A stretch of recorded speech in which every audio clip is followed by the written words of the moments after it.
Salam Indonesia, salam Nusantara, selamat malam bagi kita semuanya.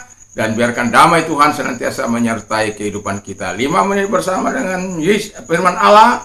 Dan sebelum kita tidur, mari kita berdoa terlebih dahulu untuk mendengarkan firman Allah. Tuhan Yesus, kami bersyukur karena firman menjadi kekuatan iman bagi setiap kami. Dan biarkan itu menyegarkan kami, menghantar tidur kami dalam kekuatan yang luar biasa. Ya, kami besok pagi boleh bangun dengan tubuh yang sehat, kami boleh kembali memuliakan Engkau di dalam nama Yesus. Haleluya. Amin. Dan tema kita adalah tema firman Allah yang masih dalam Kolose, yaitu berbuat menurut kehendak Allah. Jadi apa yang sudah dilakukan oleh Yesus bagi kita, kita patut teladani dalam kehidupan kita sebagai orang percaya.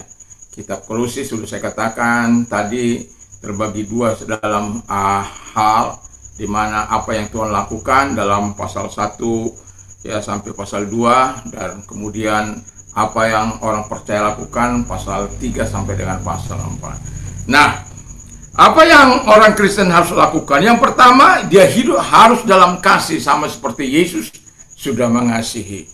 Jadi kalau orang percaya tidak hidup dalam kasih Tuhan dan masih hidup dalam kebencian, masih hidup dalam balas-membalas dan sakit menyakiti, itu bukanlah gaya Tuhan bagi kita sebagai orang percaya. Kita harus hidup sebagaimana telimanya Tuhan, kehendak Tuhan atau telisisnya Tuhan dalam kehidupan kita. Sehingga eleosnya Tuhan menjadi bagian kita. Rahmat Tuhan, belas kasihan menjadi bagian kehidupan yang tidak terlepas dari kehidupan kita sebagai orang yang mengikuti teladan Tuhan. Jadi kita harus hidup dalam kasih Kristus, kasih kepada Allah, tapi juga kasih kepada sesama. Kalau orang ada katakan kasih kepada Allah, tetapi dia membenci, melakukan perusakan rumah ibadah, melakukan perusakan terhadap orang-orang dengan melakukan kekerasan seksual, dia melakukan hal-hal yang tidak menyenangkan, memandang predikat hamba Tuhan, pendeta, kiai, dan lain sebagainya, guru-guru, dan lain sebagainya, tetapi melakukan apa yang jahat di mata Tuhan, itu tidak dibenarkan. Dan kita sebagai orang yang percaya, kita harus hidup sesuai dengan apa yang dikehendaki oleh Tuhan. Siapapun tidak boleh melakukan apa yang jahat. Tapi Tuhan Yesus mengajar kita untuk tetap hidup di dalam kasih. Yang kedua dikatakan, baik saya baca dulu ayat pengantar kita, pasal Kolose 3 ayat 23. Apapun juga yang kamu perbuat, perbuatlah itu dengan segenap hatimu seperti untuk Tuhan dan bukan untuk manusia. Kamu tahu bahwa dari Tuhanlah kamu akan menerima bagian yang ditentukan bagimu sebagai upah. Kristus adalah Tuhan dan kamu adalah hambanya. Jadi kita penurut Tuhan. Lalu yang kedua dikatakan hidup baru dalam Kristus. Orang hidup baru dalam Kristus itu adalah orang yang tidak menuruti hawa nafsunya, meninggalkan manusia lama, kebencian, kedengkian, iri, dan lain sebagainya, perbuatan-perbuatan pelanggaran dosa, baik perlawanan-perlawanan terhadap orang-orang yang melakukan apa yang baik dan benar.